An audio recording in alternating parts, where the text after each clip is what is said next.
So one of the questions I received was, "Hi Miriam, as a short person, 5'0", I was always told in order to look taller slash longer that I should go with a monochrome look and not break up the vertical line. Now I find out I'm FG slash mixed taut, that's flamboyant gamine, mixed taut. The recommendation is to color block and break up the line. I'm confused." So this is such a good thing to discuss and to bring up because I want to discuss how body typing and Kibbe body typing and the sort of the aesthetic principles that we use here on this channel are distinctly different from pretty much conventional style advice in a way. And the way that it's different is that you don't want to change how you look, you want to accentuate how you look. So you actually want to accentuate that you are petite and small, and that is your strength. That is an interesting thing about your look.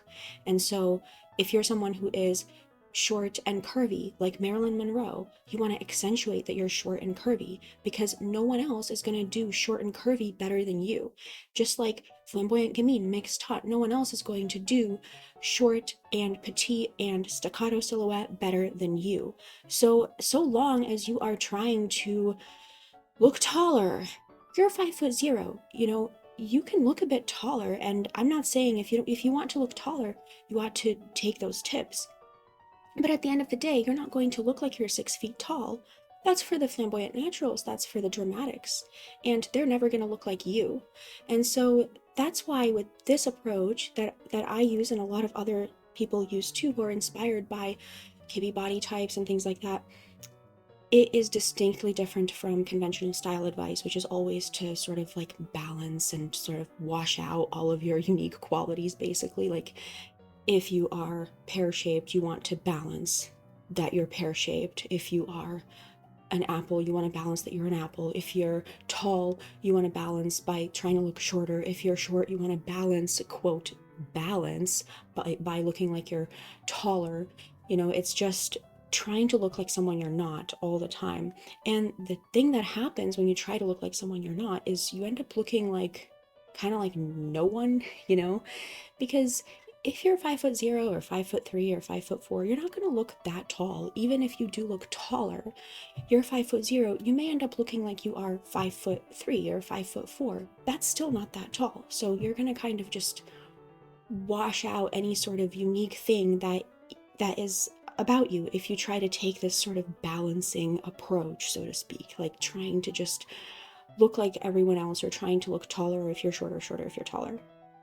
So that's why these recommendations are distinctly different. That's why you'll see that someone who is curvy is recommended to wear things that really accentuate their curves and accentuate their waist. Someone who's tall and straight-figured is recommended to wear long silhouettes, tall, long silhouettes, straight lines. You're straight-figured, you wear straight lines.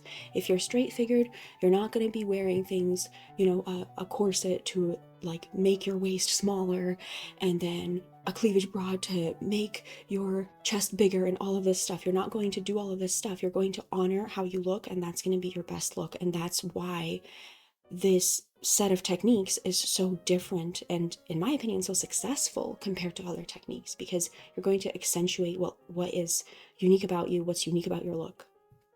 So that's right. It is confusing, and I'm happy you brought this up. It's confusing that this set of techniques, this set of style advice is distinctly the opposite of what conventional style advice does. And that's precisely why a lot of people are drawn to it, because it's something that accentuates how you look instead of trying to change how you look. So yeah, I mean, it is different, and I think the results speak for themselves. I have a video on here called like how to make your own pretty privilege, or on YouTube, how to make your own pretty privilege, where I show how dramatic of a difference it can be to just follow these kinds of recommendations. And they really do bring out your unique beauty, what's unique about you. If you're petite, that's no longer a bad thing and you have to look tall. No, that's a good thing. You look petite, that's your look. If you are curvy and soft, that's no longer a bad thing that you're curvy and soft. No, you're curvy and soft, that's a good thing. If you're tall and muscular, that's a good thing. You're tall and muscular. So there's a lot of body positivity there, the philosophy is very nice and very good. It's not only that, it's that it works too. That's the thing. It's not only that it's this nice philosophy and it's nice to have body positivity, it also just works. People do tend to look better when they follow their line recommendations. So it's not only that it's a nice thing to honor how everybody looks, although it definitely is. Okay, so let's go on to the next question. I understand that mixed taut, and what you mean, requires a lot of detailing, but what are some easy and effortless outfits for mixed taut? So this is the thing, you guys.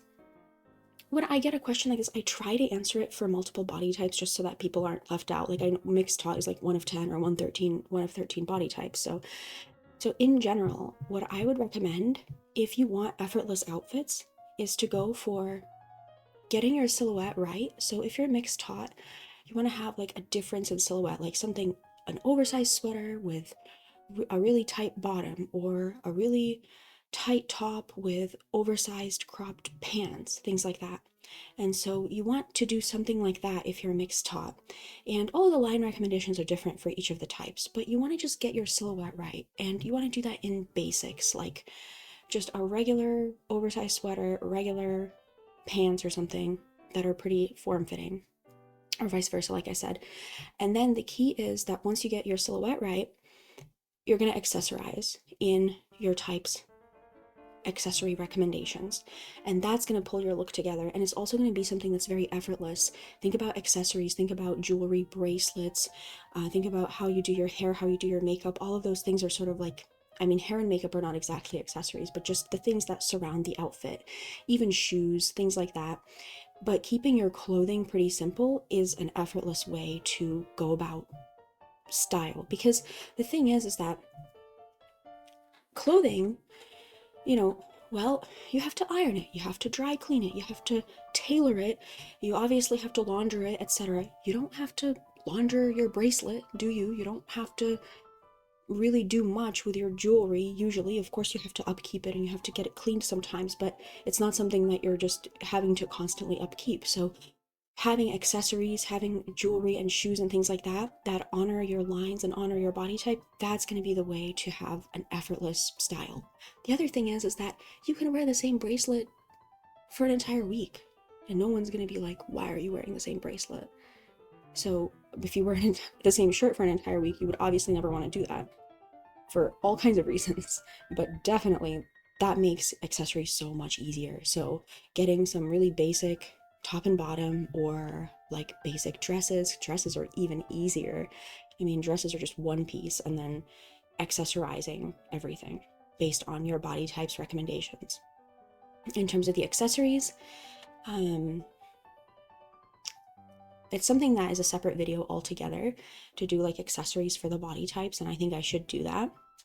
But just really quickly, if you are a blended type, like a classic, you want to do something that is pretty moderate, in terms of accessories, and your silhouette is pretty moderate and not too jagged or oversized or frilly or anything. Everything is moderate. If you are a dramatic or a sharpened type, so your silhouette is long and elongated and straight, and so you want geometrics for your accessories and long lines for your silhouette. If you are a bevel type, a natural, you want oversized items and long lines to your silhouette, and the accessories are like chunky and bold. If you are a rounded type, or romantic of any kind, you want things that follow your curves and lightweight fabrics and waist definition. And then you want intricate, delicate jewelry and intricate, delicate accessories. So that pretty much kind of sums it up. I mean, that's going to be your outfit formula, is just basics with then accessories that will just elevate the outfit and follow your lines and everything. Because if you're gonna have things that are, if you're gonna really lean on your main pieces, like on your shirt and your pants to create your style, that's going to be, first of all, potentially very time consuming because you're gonna have too many pieces, and secondly, it's going to be potentially expensive because you need more pieces, because clothing, you need more clothing than you do like, jewelry or something, in terms of just practicality. Like in terms of wearing something every day, you need multiple shirts, you need multiple pairs of pants, but you could get away with having more of a minimal set of jewelry if you feel like it. Yeah, so that's how I would personally do it. I would do it that way. I would do it just very much focus on the basics and then accessorize, and that's going to be a pretty easy way to add that detailing is through the accessories. So it requires mixed tot does require a lot of detailing, but you could do a lot through the accessories.